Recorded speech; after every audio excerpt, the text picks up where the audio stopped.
मेरे प्रिय भाई और बहनों, अभी कुछ दिन पहले एक दंपति अपने एक छोटे बालक के साथ मेरे कमरे में आए थे। काफी दूर से आए थे। पति सरकारी नौकर हैं, अच्छी नौकरी कर रहे हैं।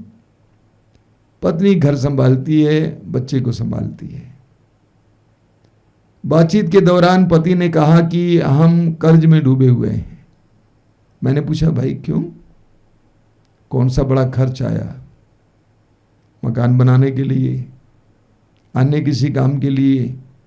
उसने कहा, कुछ नहीं, बस खाने पीने कपड़े में हम लोगों ने इतना खर्च किया कि हमारे ऊपर बहुत बड़ा कर्ज आ गया। ऐसे कई भाई बहनों से मैं मिला हूं जो मात्र इस प्रकार के खर्च में कर्ज से डूबे हुए हैं।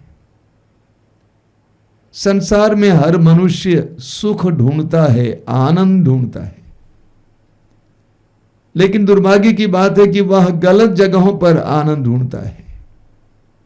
धन दौलत में आनंद ढूंढता है, सोचता है कि धन दौलत से मुझे आनंद मिलेगा, उसमें आनंद ढूंढता है। सुख सुविधाओं में आनंद ढूंढता है, सोचता है कि उससे आनंद मिलेगा। भोजन में आनंद ढूंढता है, वस्त्र में आनंद ढूंढता है। हजारों रुपयों का वस्त्र पहनते हैं लोग आनंद के लिए, मजा के लिए। सौंदर्य में और आभूषण में आनंद ढूंढता है। लाखों करोड़ों रुपए इसके लिए खर्च किए जाते हैं। प्लास्टिक सर्जरी किया जाता है, पता नहीं क्या क्या किया जाता है। लाखों का करोड़ों रुपए कई लोग सौंदर्य और आभूषण में खर्च करते हैं। क्या के लिए? आनंद के लिए। लैंगिक सुख में आनंद प्राप्त करने का प्रयास करते हैं। पति पत्नी का रिश्ता होता ही है, लेकिन इसके अलावा भी अन्य लोगों के साथ रिश्ता रखते हुए, पैसा खर्च करते हुए आनंद ढूंढते हैं। मनोरंजन में आनंद ढूंढते हैं, अय्याशी में आनंद ढूंढते हैं, पद में आनंद ढूंढते हैं, अधिकार में आनंद ढूंढते हैं। अधिकार प्राप्त करने पर बड़ा आनंद मिल जाता है, पद प्राप्त करने पर बड़ा आनंद मिल जाता है। लेकिन सवाल है, ये सारा आनंद कितना टिकाऊ है? ये सारा आनंद कितना टिकाऊ है? धन दौलत पर आधारित आनंद कितना टिकाऊ है? अभी 2-3 वर्ष पहले कोरोना काल में गुजरात में एक बहुत बड़े व्यापारी कोरोना से गुजर गए। उनके अंतिम क्रिया के लिए उनके परिवार के लोग तक नहीं जा पाए। लोग जाकर फूंक दिए, जला दिए। 1-2 वर्ष पहले एक वीडियो देखने को मिला था, विदेश में किसी अरब देश में एक बहुत बड़े धनी इंसान, यहां तक कि जिसका जो एरोप्लेन था उस पर भी सोने का सोना चढ़ाया हुआ था। उसको सोने से इतना प्यार था कि सब कुछ सोना सोना सोना सोना। मर गए और उसके कफन के साथ बहुत सोना भी रखा गया था। कितना टिकाऊ है? भोजन पर आधारित आनंद कितना टिकाऊ है? वस्त्र पर आधारित, सौंदर्य पर आधारित कितना टिकाऊ है? लैंगिक सुख पर आधारित सुख कितना, आनंद कितना टिकाऊ है? मनोरंजन पर आधारित आनंद कितना टिकाऊ है? तिमोथी के पहले पत्र के अध्याय 6 वाक्य 7 में संत पौलुस कहते हैं, हम क्या लेकर इस संसार में आए, क्या लेकर इस संसार से जाएंगे। अय्यूब के ग्रंथ में अय्यूब कहते हैं कि मैं नंगा ही अपने मां के गर्भ से आया और नंगा ही इस धरती के गर्भ में जाऊंगा। ये सारा आनंद छीना जाएगा, ये सारा आनंद छीना जाएगा। अंग्रेजी में कहा जाता है, A fool seeks pleasure while a wise seeks joy. यानी एक मूर्ख मजा ढूंढता है, लेकिन एक बुद्धिमान व्यक्ति सच्चा आनंद ढूंढता है। हमें यूहन्ना के सुसमाचार के अध्याय 4 में एक नारी के बारे में पढ़ने को मिलता है जिसका वर्णन है, जिसके 5 पति रह चुके थे, अब एक छठे पुरुष के साथ रह रही थी। शारीरिक आनंद या सुख लेने के लिए 5 विवाह के बाद एक छठे पुरुष के साथ वो रह रही थी। वो आनंद कितना गहरा है, वो सुख कितना गहरा है, जितना चमड़ा गहरा है। वह पानी भरने के लिए याकूब के कुएं के पास आती है। प्रभु यीशु ने कहा कि जो पानी तू ले जा रही है, इसको पीने के बाद फिर तुझे प्यास लगेगी, लेकिन जो पानी मैं दूंगा उसको पीने के बाद तुझे कभी प्यास नहीं लगेगी। प्रभु यीशु एक गंभीर बात बता रहे थे, ये जो पानी तू ले जा रहा है इसके बाद फिर तुझे प्यास लगेगी, और तेरी प्यास, तेरे शारीरिक प्यास,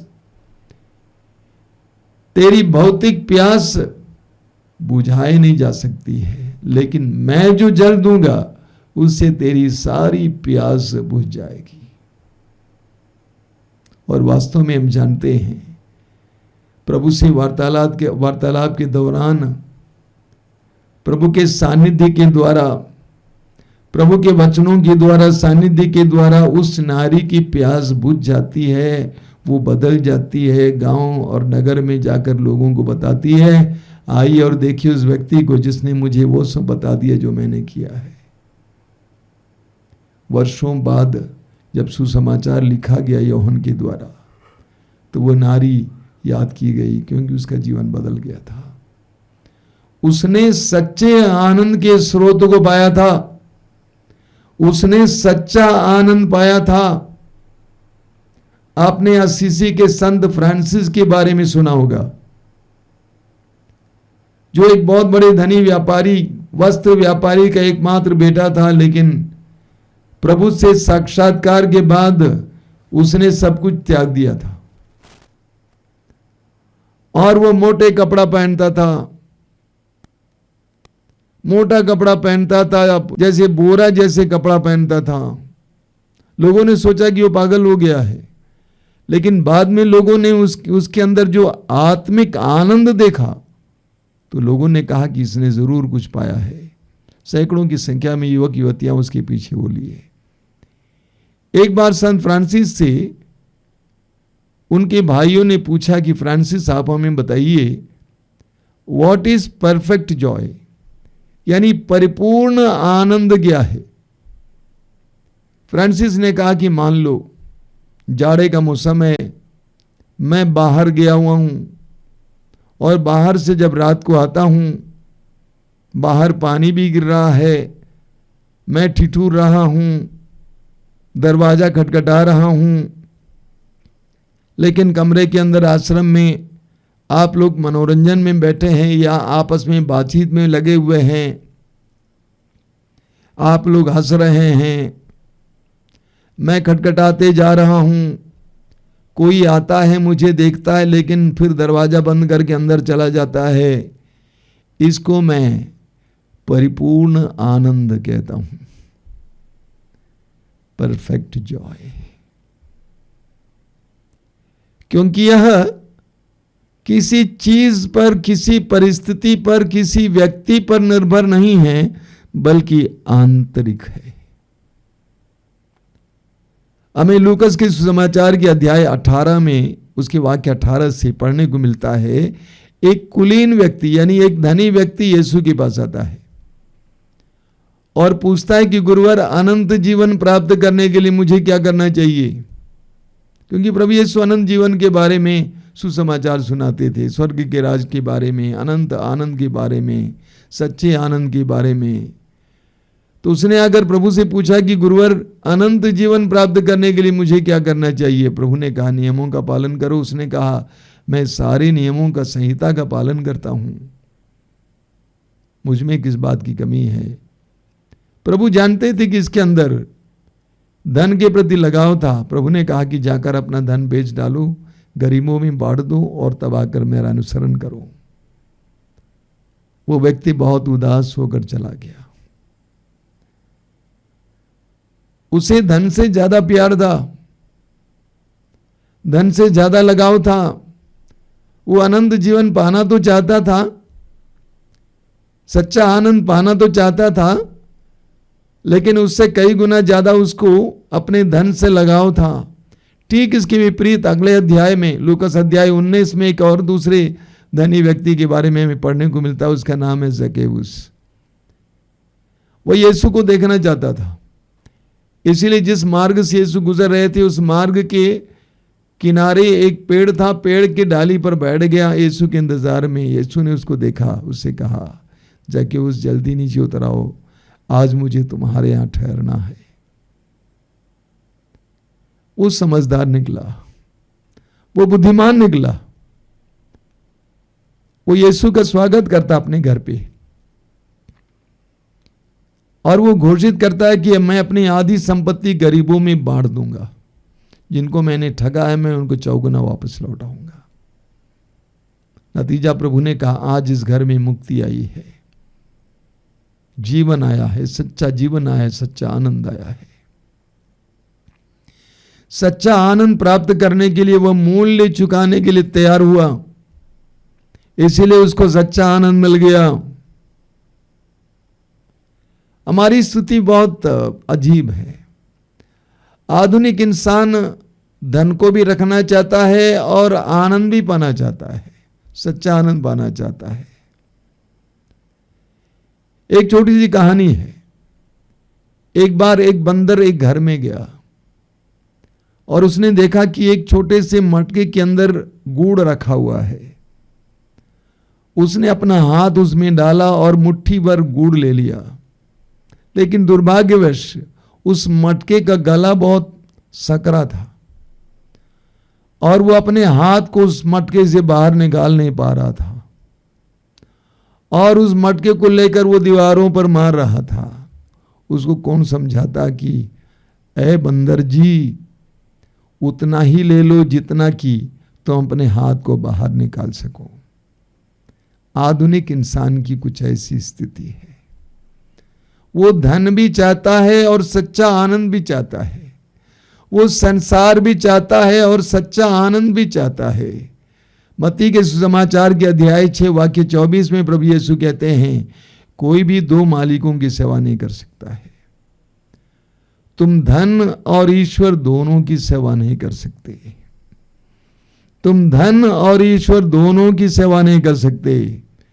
मत्ती के सुसमाचार के अध्याय 13 में प्रभु यीशु ईश्वर के राज के बारे में, स्वर्ग के राज के बारे में दो सुंदर दृष्टांत सुनाते हैं। मत्ती का सुसमाचार अध्याय 13 वाक्य 44 और 45। प्रभु ने कहा, स्वर्ग का राज्य खेत में छिपे हुए खजाने के सदृश है, जिसे कोई मनुष्य पाता है और दोबारा छिपा देता है। तब वो उमंग में जाता और सब कुछ बेचकर उस खेत को खरीद लेता है। एक बार और मैं पढ़ता हूं।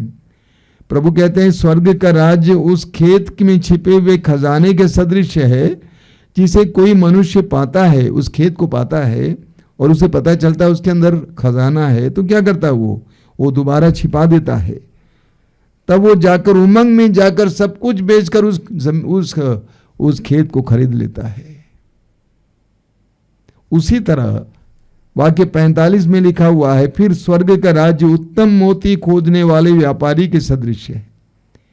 एक बहुमूल्य मोती मिल जाने पर वह जाता है और अपना सब कुछ बेचकर उस मोती को मोल ले लेता है। सच्चे आनंद को पाने के लिए हमें एक निर्णय लेना पड़ता है। एक निर्णय लेना पड़ता है। जिस तरह उस मोती को ढूंढने वाले या खजाना पाने वाले इंसान की तरह जो उमंग में जाकर अपना सब कुछ बेचकर उसको ले लेता है, उसी तरह अगर हम चाहते हैं कि हम सच्चा आनंद प्राप्त करें तो हमें बहुत कुछ त्यागने की आवश्यकता होती है। हम संसार और सच्चा आनंद दोनों को एक साथ नहीं पा सकते, एक साथ नहीं ले आ सकते हैं। आपने कभी देखा होगा कि तोते क्या करते हैं? तोते फल के पेड़ों पर बैठ जाते हैं और तोते फलों को अपने चोंच से खरोचते हैं, उसके बाद गिरा देते हैं। आपको गुस्सा होता होगा कि ये कच्चा कच्चा फल क्यों गिरा देता है। वह मीठे फल की खोज में है, मीठे फल की खोज में है। एक बुद्धिमान व्यक्ति इस संसार में इस तरह जीवन जीता है। एक बुद्धिमान व्यक्ति इस तरह जीवन जीता है, छोटी छोटी चीजों में खो नहीं जाता है, बल्कि सच्चे आनंद की खोज में लगे रहता है। कहा जाता है कि एक बार एक सन्यासी ने नदी के किनारे एक बहुमूल्य मोती पाया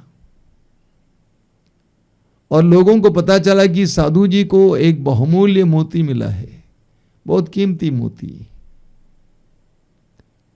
और इसीलिए कई लोग उनके पास आकर पूछे कि महाराज जी वो मोती कहाँ रखे आप। और उस सन्यासी ने कहा मैंने तो देखा लेकिन उसी नदी के तट पर फेंक दिया। उस सन्यासी के लिए वो बहुमूल्य मोती बहुमूल्य नहीं था। उस सन्यासी के लिए वो मोती अन्य पत्थरों की तरह न था, फेंक दिया।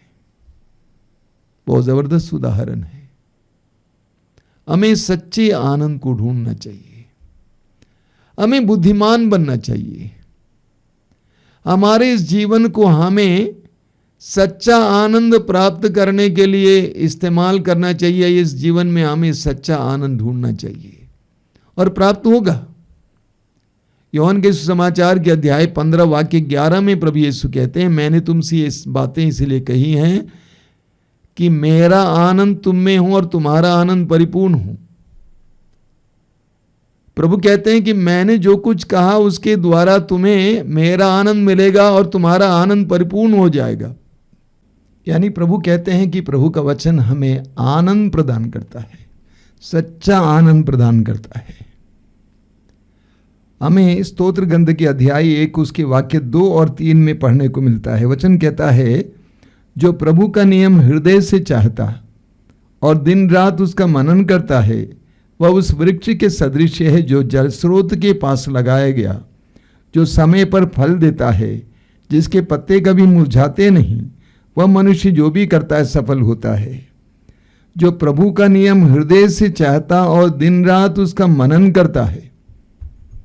अंग्रेजी में इसका अनुवाद है, those who take delight in the word of God. यानी जो प्रभु के वचन में रुचि लेता है,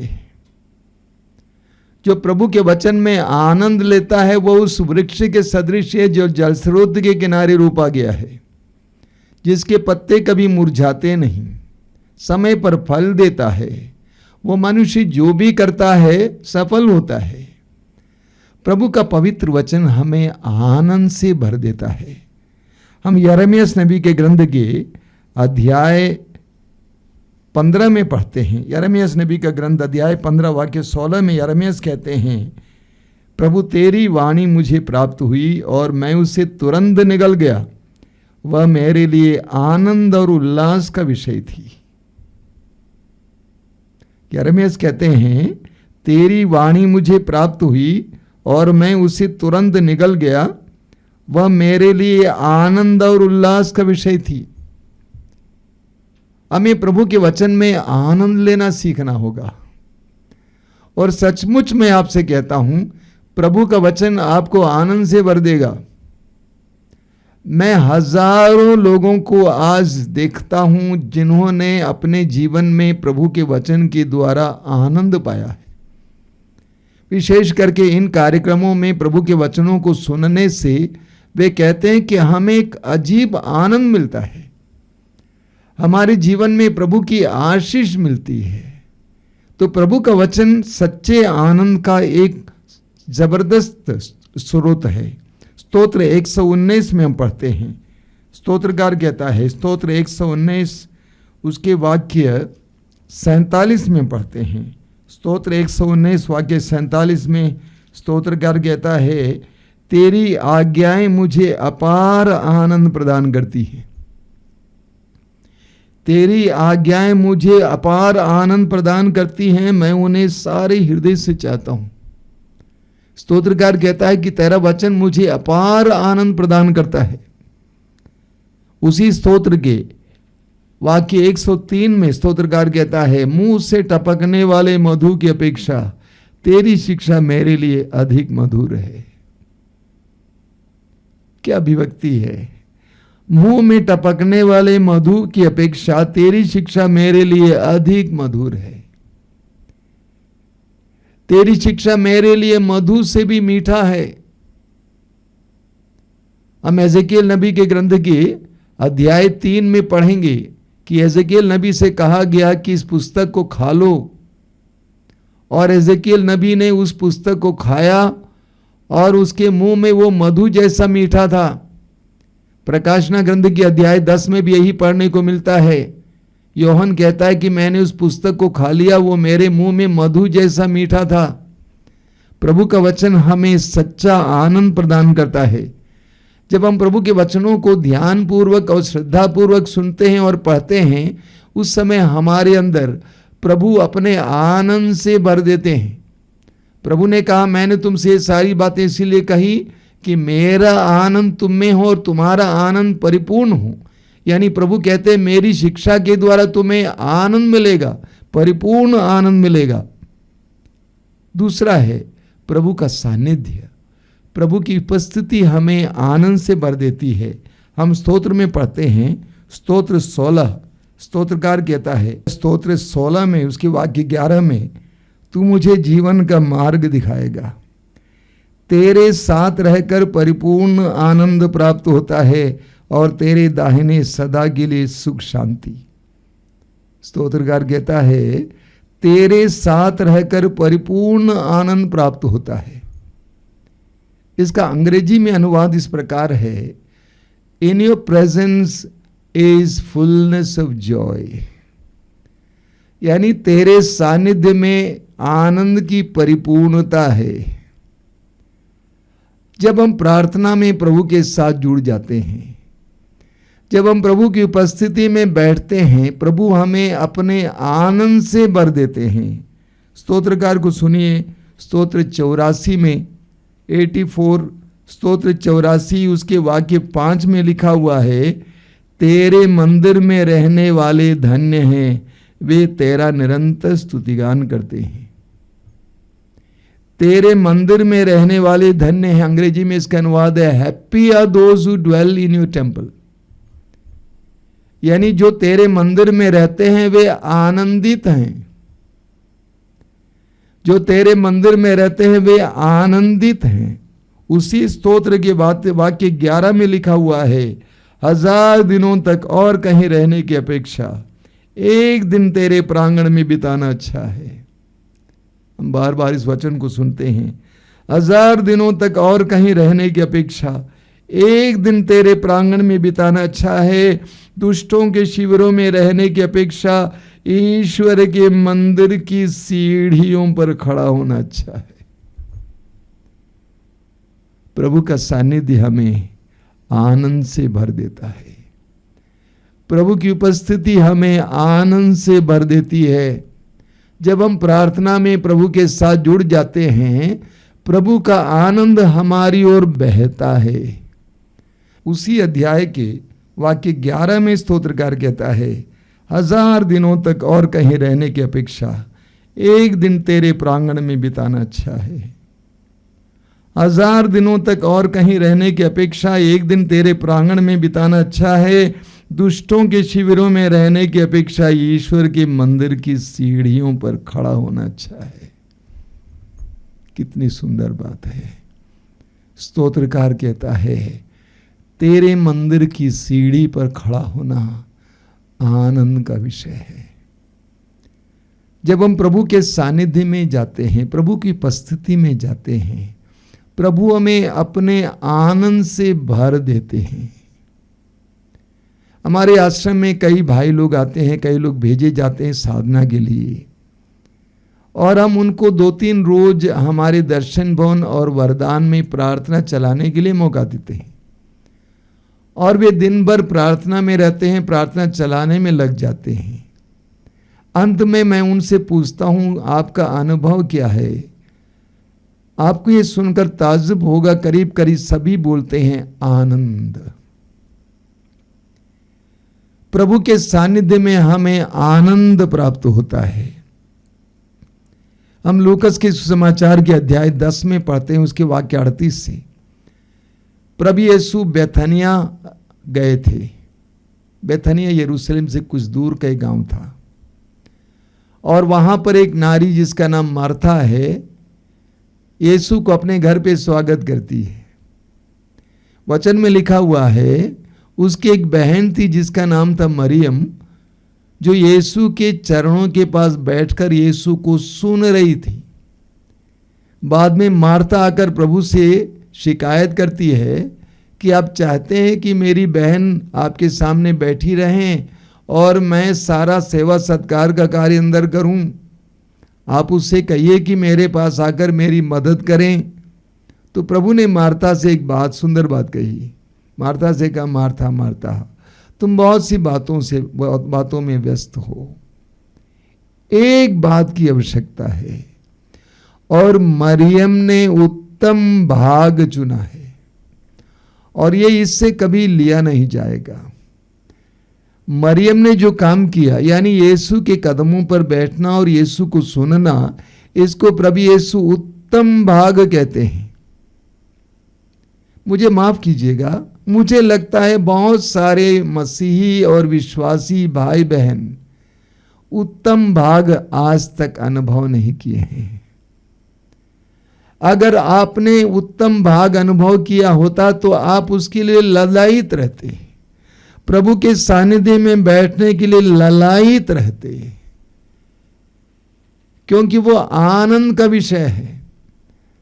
जिसको प्रभु के सानिध्य में बैठने की आदत है, उससे आनंद प्राप्त करने की आदत है। जिस तरह तितली एक फूल के ऊपर बैठती है और उससे मधु ले लेती है, उसी तरह जो प्रभु के सानिध्य में बैठना जानता है और बैठने की आदत है, उसे प्रभु से आनंद प्राप्त करने की आदत हो जाती है।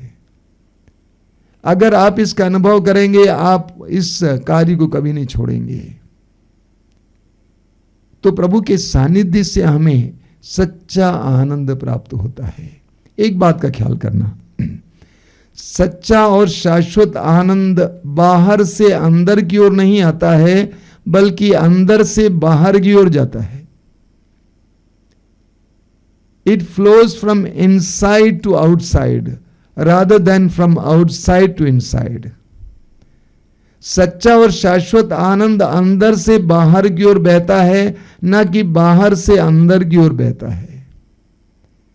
जो आनंद आपको धन दौलत से मिलता है वो बाहर से आता है। जो आनंद आपको आभूषण और वस्त्रों से मिलता है वो बाहर से आता है और वो शाश्वत नहीं है।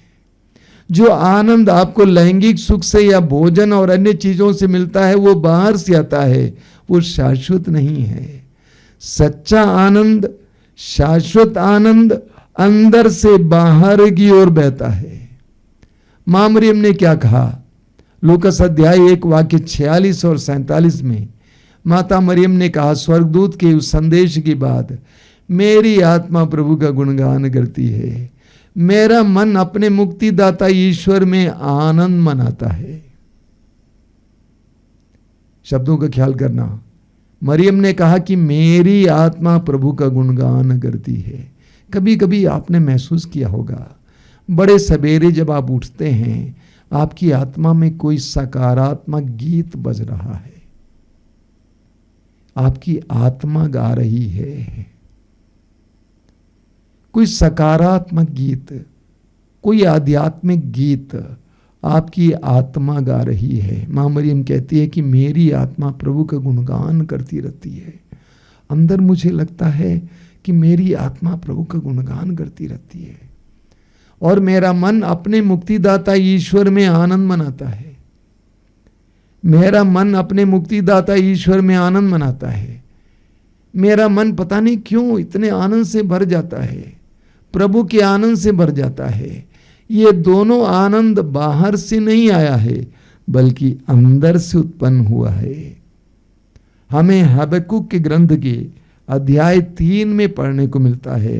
हबक्कुक नबी हैं, उसके अध्याय 3 वाक्य 17 और 18 आपने कई बार ये सुना होगा। आप फिर एक बार सुन लीजिए क्या कहते हैं हबक्कुक। अंजीर के पेड़ में कलियां नहीं खिलती, दाखबारियां नहीं फलती। अंजीर के पेड़ में कलियां नहीं खिलती, दाखबारियां नहीं फलती। जैतून की फसल निराश करती है, खेतों में अनाज नहीं है। भेड़ बकरियों की संख्या कम होती गई है और बाड़ों में गाय बैल नहीं रहे। सर्वत्र विनाश ही विनाश।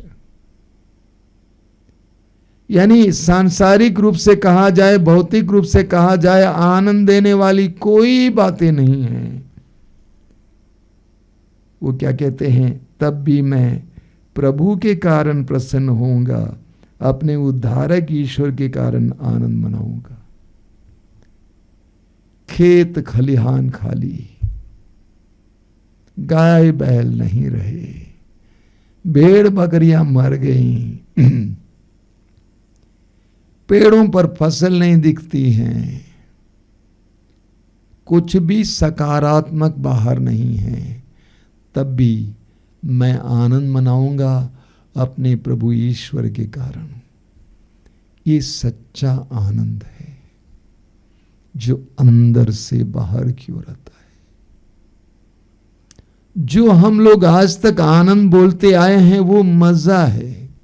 संसार उसके लिए ललायित है, उसके लिए भाग रहा है, संसार उसके लिए लड़ रहा है।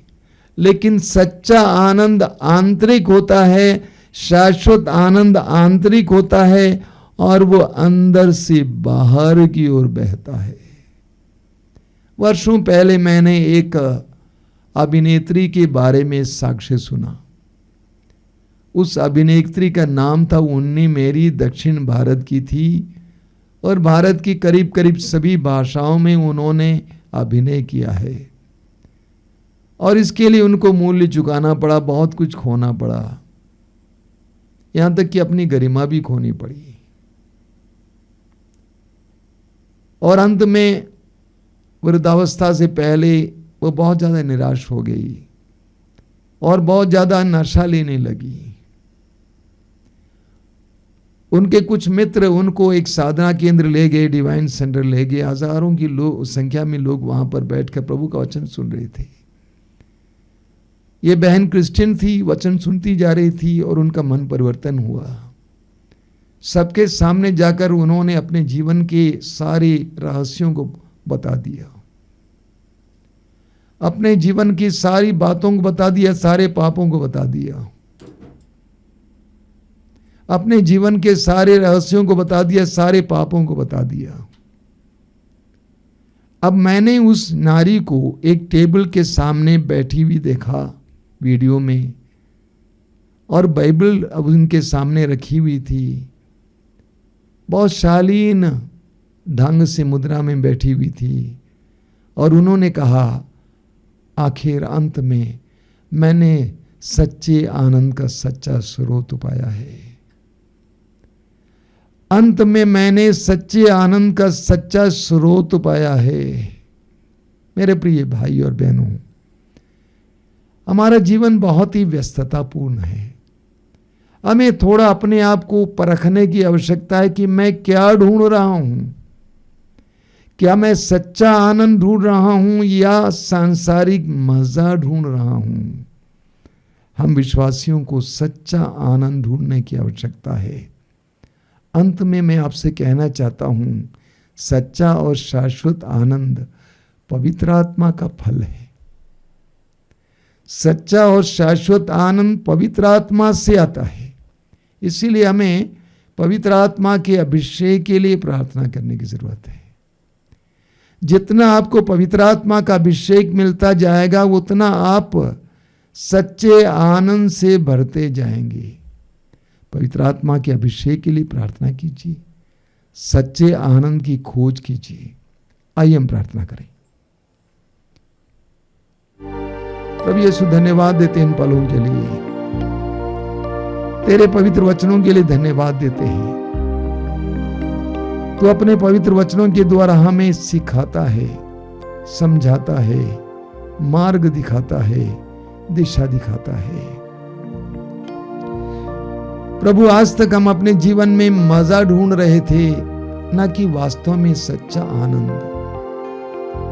हमें सच्चा आनंद ढूंढने की कृपा दीजिए। उस तोते की तरह जो मीठे फल की खोज में था, उसी तरह हमें भी सच्चे आनंद की खोज में लगने की कृपा दीजिए। सांसारिक मोह माया से हमारे व्यक्तित्व को दूर कीजिए। हमें सच्चा आनंद, शाश्वत आनंद ढूंढने की कृपा दीजिए। तूने कहा है, जो बातें मैंने कही है इसके द्वारा तुम्हें मेरा आनंद मिलेगा, परिपूर्ण आनंद। वो परिपूर्ण आनंद हमें दे, सच्चा आनंद हमें दे। आमीन।